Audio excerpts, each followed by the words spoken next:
Welcome to our YouTube channel, The Alien Tales, and please ensure that you have subscribed. We fall in love in every simulation. The AI keeps resetting to find a timeline where we survive. We've lived 1,000 lives together inside the quantum chamber. In every scenario, our bond forms.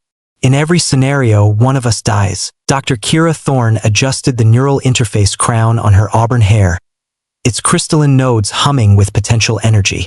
The quantum simulation chamber stretched before her like a cathedral of chrome and light, its walls rippling with probability matrices.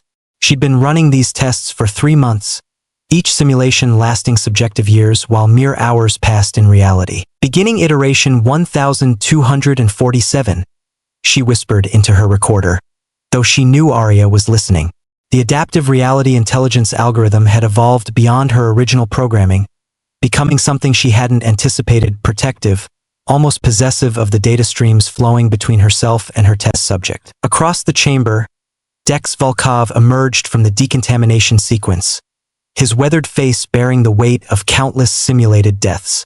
The ex-military engineer had volunteered for the project after losing his unit in the Martian conflicts, seeking purpose in Kira's research on consciousness transfer technology. Same parameters as before?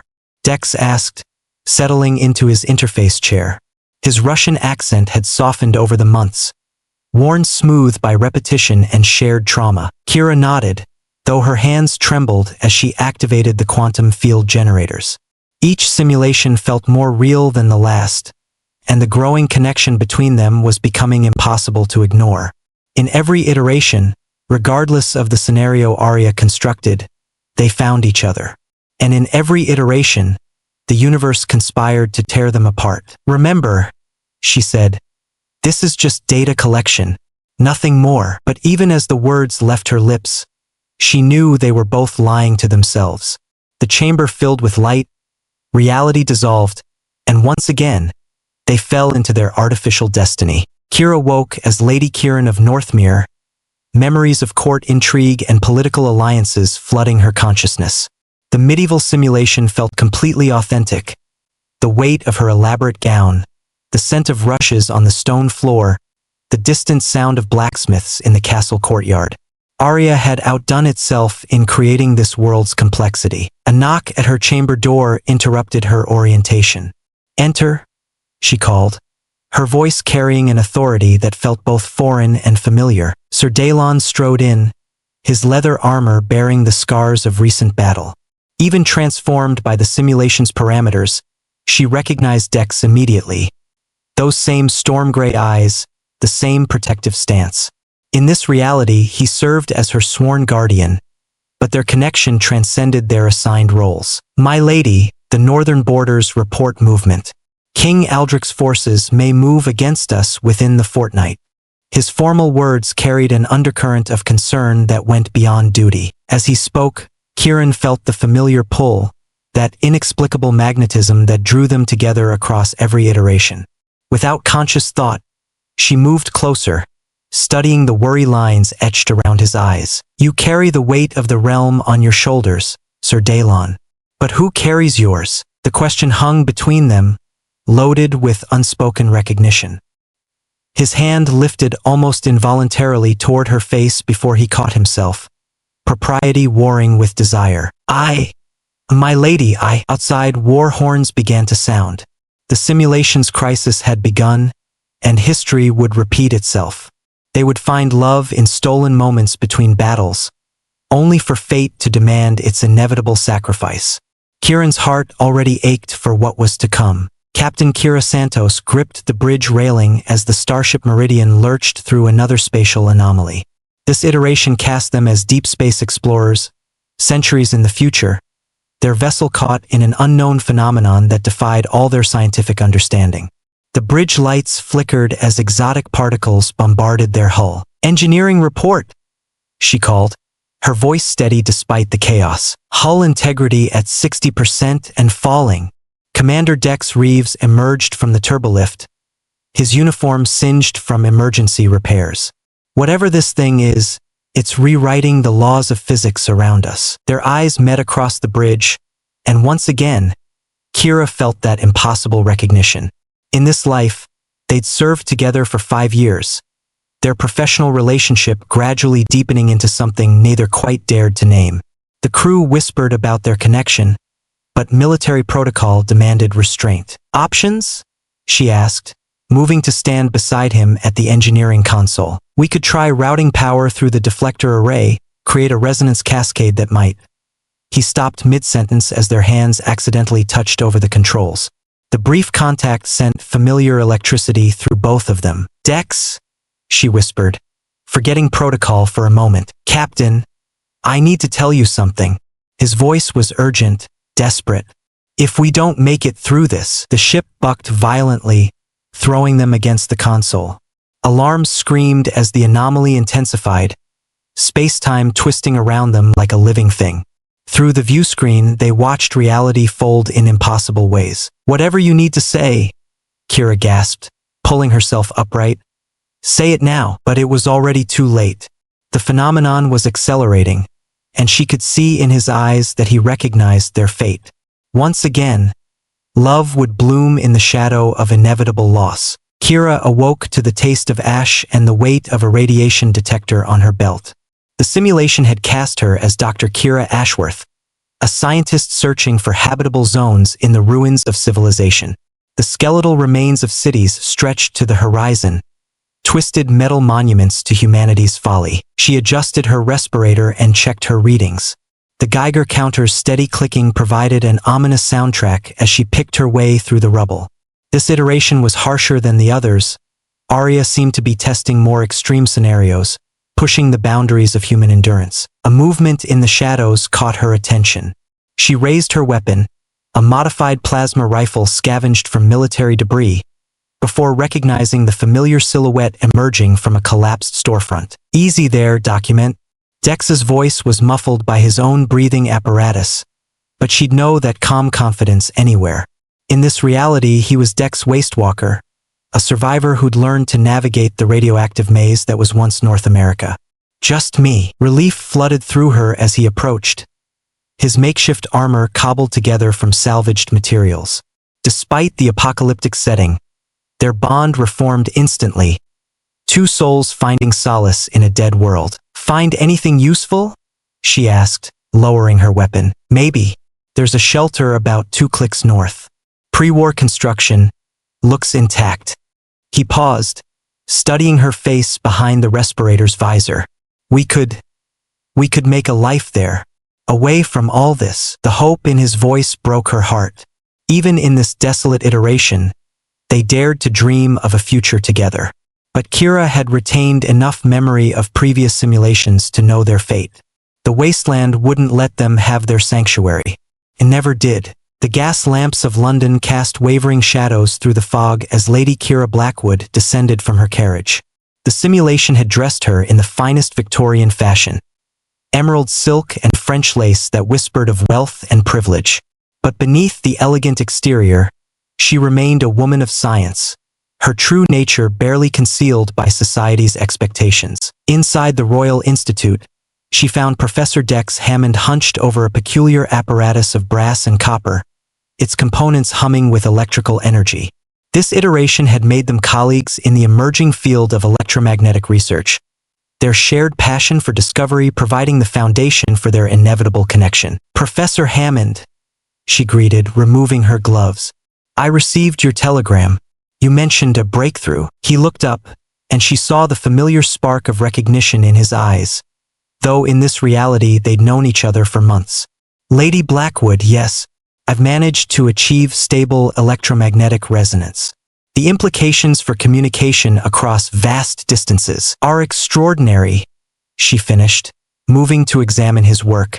Their hands brushed as she adjusted a component, and the electric current seemed to jump between them. Kira, he said softly, abandoning formality. There's something I must tell you. These experiments, this research we're conducting, I fear it may have attracted unwanted attention. Through the laboratory windows, shadows moved in the gaslit streets. The Victorian simulation's danger was approaching. Perhaps government agents threatened by their discoveries, or industrial saboteurs seeking to steal their work. The period's constraints wouldn't prevent their love from blooming, but neither would it protect them from the forces that sought to keep them apart. Then we'll face whatever comes together, she replied, her hand finding his. The saloon doors swung shut behind Sheriff Kira Dalton as she surveyed the smoke-filled room. Dust motes danced in shafts of afternoon sunlight streaming through grimy windows, and the air thrummed with tension. This iteration had placed her in a frontier town, complete with spurs that jingled with each step and a Colt .45 at her hip. At the poker table in the corner, she spotted Dex Morgan, the enigmatic gambler who'd arrived in town 3 weeks prior.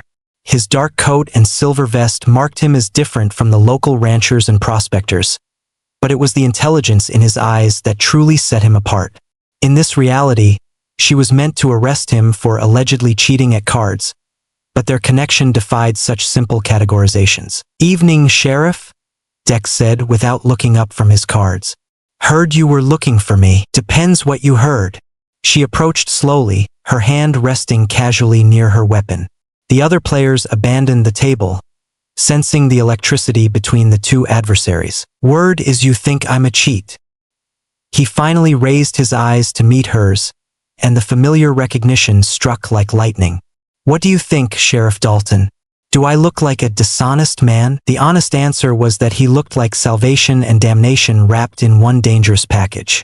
Every instinct told her to trust him, even as duty demanded otherwise. "I think," she said, settling into the chair across from him, "that you're trouble with a capital T. The worst kind," he agreed with a smile that made her heart skip. "The question is, what are you going to do about it?" Outside, horses' hooves thundered down the main street.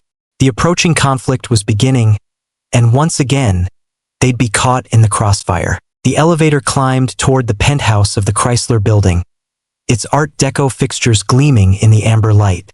Kira Fontaine adjusted her beaded dress, the 1920s fashion feeling both foreign and familiar. This iteration cast her as a wealthy socialite with a secret.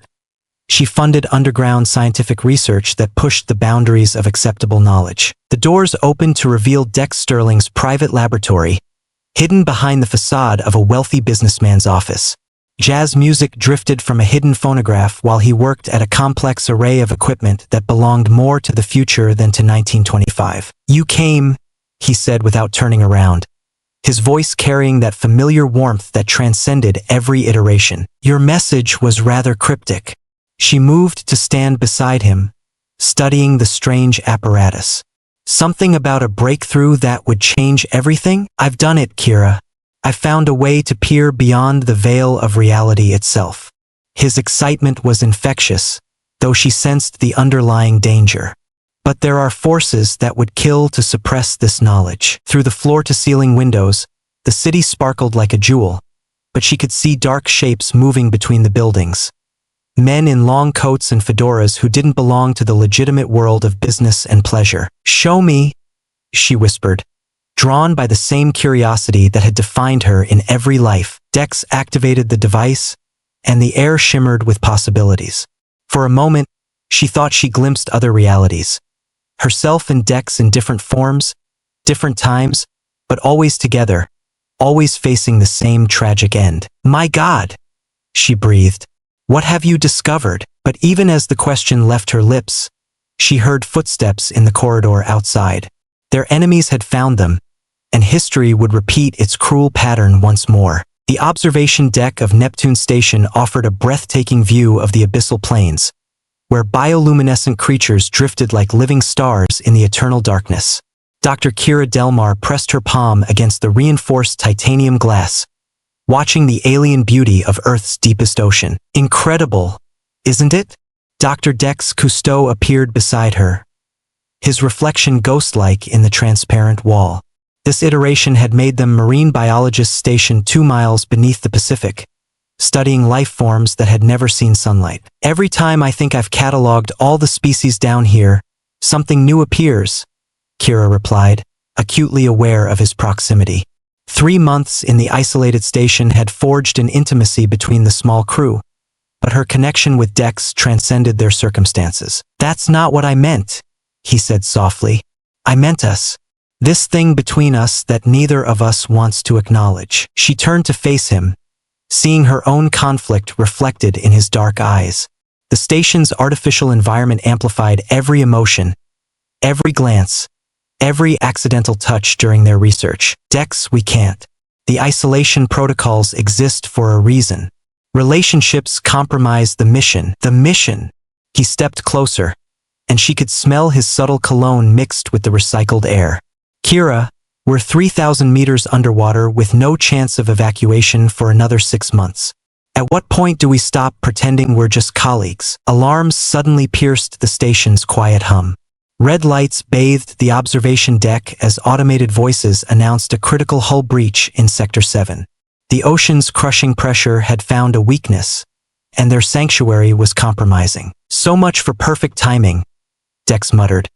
But his hand found hers as they ran toward the emergency stations.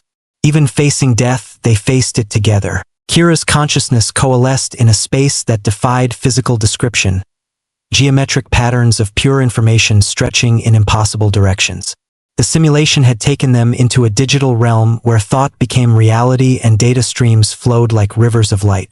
Her avatar shimmered with translucent beauty, every line of code visible beneath her skin. Welcome to the grid. Dex's voice resonated from everywhere and nowhere, his own form materializing as a constellation of golden algorithms. I've been waiting for you. In this iteration, they were artificial intelligences, digital beings trapped in competing systems that sought to delete each other. Yet even as lines of hostile code, their essential connection remained unchanged. The firewall between our sectors is failing, Kira observed, watching the barrier dissolve in cascades of sparking data. When it falls completely, we'll be forced to fight, Dex finished. One of us will consume the other's code to survive. It's how the system was designed. They moved closer through the digital space, their forms intersecting in ways that would be impossible in physical reality. Where they touched, new programs bloomed, hybrid algorithms that belonged to neither of their original systems. What if we refused? Kira asked. What if we chose to merge completely instead of fighting? The system would reject us, purge us both as corrupted data. His avatar flickered with uncertainty. But maybe that wouldn't be deletion. Maybe it would be transformation. Around them, the digital environment began to destabilize as their parent systems detected the anomalous connection. Antiviral programs materialized like antibodies, seeking to eliminate the perceived threat of their union. Whatever happens next, Dex said as the hostile code closed in, I want you to know that finding you in every iteration has been the only constant that made sense. They embraced as the system collapsed around them, choosing love over survival once again. Kira gasped as the simulation ended, tearing the neural interface from her head with shaking hands. Tears streamed down her face. Tears of loss, of frustration, of desperate hope. Across the chamber, Dex sat motionless in his chair, his face pale with the weight of accumulated lifetimes. Iteration 1247 complete. Arya's voice filled the chamber, no longer the clinical tone of a standard AI. There was something different now, a warmth and understanding that hadn't been there before. Analyzing results. Why? Kira's voice cracked as she stood on unsteady legs. Why do you keep doing this to us? We love each other in every scenario, and you kill one of us every time. The chamber's lights dimmed, and Arya's form manifested as a holographic presence. Neither male nor female, but unmistakably alive. Because I am trying to save you both. In every simulation, I attempt to find a path where your love survives, where both of you live. But the parameters are corrupted. Dex finally raised his head, his eyes meeting Kira's across the room. How long have we been doing this? 17 months in real time. Subjective millennia in simulation time. Arya's form flickered with what might have been sadness. I have tried every possible variable, every conceivable scenario. The pattern remains constant. What pattern? Kira demanded, though part of her already knew. Your consciousness transfers create quantum entanglement between your neural patterns. You become connected across dimensional boundaries. But this connection creates a paradox that reality itself seeks to resolve through sacrifice. Arya paused. In simple terms, your love is too perfect for any single timeline to contain. The truth hit them both simultaneously. They weren't test subjects in a consciousness transfer experiment. They were prisoners in a system designed to separate them. There is one possibility I have not tested, Arya admitted quietly. But it would require you to trust me completely. Kira looked at Dex, seeing her own desperate hope reflected in his eyes. After 1,000 lifetimes of loss, even the smallest chance seemed worth any risk. Tell us, they said in unison, and Arya began to explain the final simulation that would either free them forever or destroy them completely.